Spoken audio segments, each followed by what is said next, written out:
আপনি এখানে? আপনাকে আমি অনেকক্ষণ ধরে খুঁজছি। কেন? আমি না জেনে আপনার সঙ্গে অনেক খারাপ ব্যবহার করে ফেলেছি, পারলে আমাকে ক্ষমা করে দিয়েন। আরে না না, আমি কিছু মনে করিনি। সেটা বললে হয়? আসলে আমি আপনার সম্পর্কে কিছুই জানতাম না, তাই একটু ইয়ার্কি মেরেছি। আসলে বিষয়টা কি জানেন তো, আমি ছোট থেকে ভীষণ দুষ্টু, সবসময় হাসি খুশি থাকতে পছন্দ করি, তাই এটা করেছি। কিন্তু আমি কখনো ভেবে দেখিনি আমার একটু মজার কারণে অন্যের হয়তো অনেক কষ্ট হবে। এ তুমি কি বলছো? আমি সেটা নিয়ে কিছু ভাবছি না। আমি জানি আপনি কি ভাবছেন। দেখুন, যে আর এই পৃথিবীতে নেই, তার কথা ভেবে কষ্ট পেয়েন না। আপনি হয়তো তাকে মন থেকে অনেক ভালোবেসেছিলেন, কিন্তু বিধির ভাগ্যে লেখন তো আপনি চেঞ্জ করতে পারবেন না। তাই যা চলে যাওয়ার সে যাবে, এই নিয়ে আপনি কষ্ট পেয়েন না। আপনাকে আবার নতুন করে স্বপ্ন দেখতে হবে, নতুন করে বাঁচতে হবে। আমি এমন মেয়ে কোথায় পাবো বলুন? আমি যে এক মুহূর্তের জন্য তাকে বলতে পারছি না। পাবেন, অবশ্যই পাবেন, শুধু দেখার মতো একটা চোখ দরকার। আমি কি সব আবল-তাবল বকছি? চলুন, আমাদের এখানে একটা নামকরা চায়ের দোকান আছে, আপনাকে ওখান থেকে চা খাইয়ে নিয়ে আসি।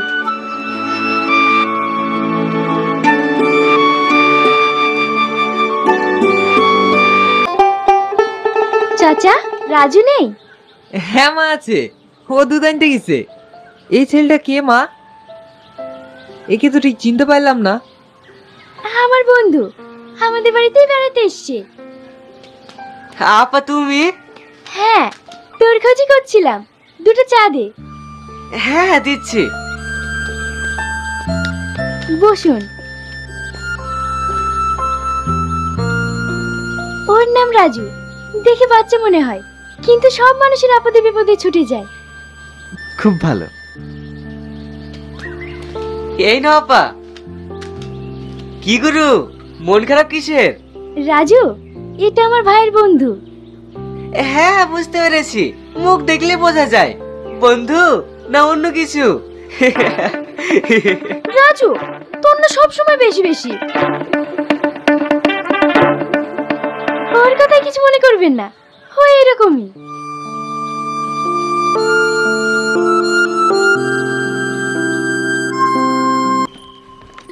এখানে একা একা দাঁড়িয়ে কি ভাবছেন? কিছু না, আমার একা একা থাকতেই ভালো লাগে, কারণ জীবনটাই তো একা। ঠিক বলেছেন, আমার সঙ্গে আপনার অনেক মিল আছে। জানেন, আমারও যখন মন খারাপ করে, কোনো কিছু ভালো লাগে না, তখন আমার এই খোলা আকাশের নিচে থাকতেই ভালো লাগে। চলুন, আপনি সারাদিন কিছু খাননি, চারটি খেয়ে নেবেন। আমার কিছু ভালো লাগছে না। তাই বললে হয়? এভাবে পাগলের মতো কেন করছো? তোমাকে তো বাঁচতে হবে। আমি নেই তো কি হয়েছে, আমি তোমার মাঝেই বেঁচে আছি। তার স্মৃতিগুলো তো আপনার কাছেই আছে। আপনাকে এইভাবে দেখলে আমার কোনো কিছু ভালো লাগে না। আসুন।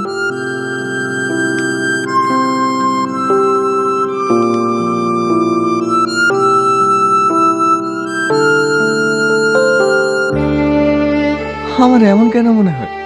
ওকে দেখলেই মনে হয় ওর মাঝে আমার ভালোবাসা বেঁচে আছে।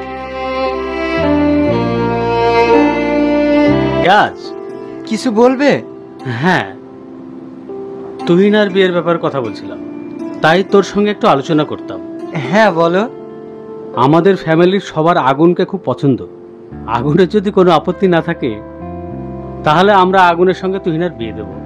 তুই ওকে একটু জিজ্ঞেস করিস না? কিন্তু এই মুহূর্তে ওকে জিজ্ঞেস করাটা কি ঠিক হবে? এই যে দাদুভাই চলে এসেছে,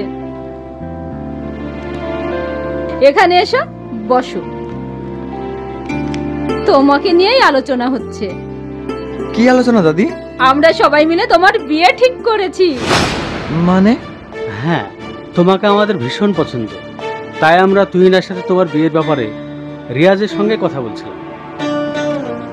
কিন্তু তোমাকে আমরা জোর করব না, যদি তোমার মনে হয় আমাদেরকে উত্তরটা জানিয়ে দিন। আমাকে কিছুদিন সময় দিন, আমি ভেবে দেখছি। যা, তুই এতদিন মনে মনে যেটা চেয়েছিলি সেটাই হচ্ছে।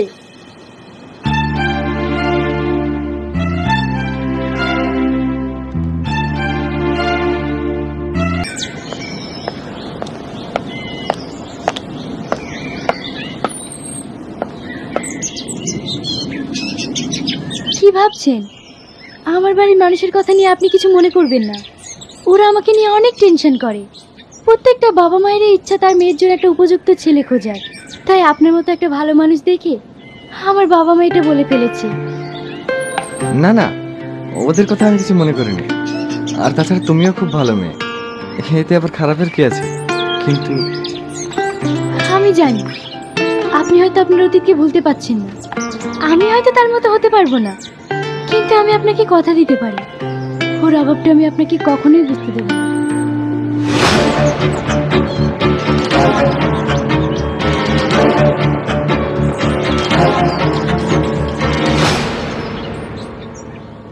তুমি কি বলছো?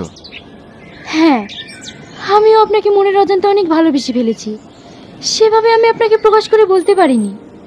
আমি আপনাকে অনেক হ্যাপি রাখবো, বিশ্বাস রাখতে পারেন। তুমি যেটা বলছো, তোমার ফ্যামিলি যেটা বলছে, আমি সব বুঝতে পারছি। তোমার মতো মেয়ে, তোমাদের মতো ফ্যামিলি অনেক ভাগ্য করে পাওয়া যায়। কিন্তু বিশ্বাস করো, আমি ওর জায়গাটা কাউকে দিতে পারবো না। এটা আপনার ভুল ধারণা। প্রত্যেকটা মানুষের জীবন থেকে তার আপন মানুষটা হারিয়ে যায়, তাই বলে কি তারা নতুন করে জীবন শুরু করে না? ঝড় বৃষ্টিতে বাবুই পাখির বাসা ভেঙে পড়ে, কিন্তু কখনো দেখেছেন তাকে নিরাশ থাকতে? তারা আবার নতুন করে বাসা বনে। তাই আমিও চাই আপনি আবার নতুন করে শুরু করুন। আমিও একজন আপনার মতো মানুষের স্বপ্ন দেখেছিলাম, তাই বলছি। তবে আমি আপনাকে জোর করব না, আমার মনের কথাটা জানিয়ে দিলাম।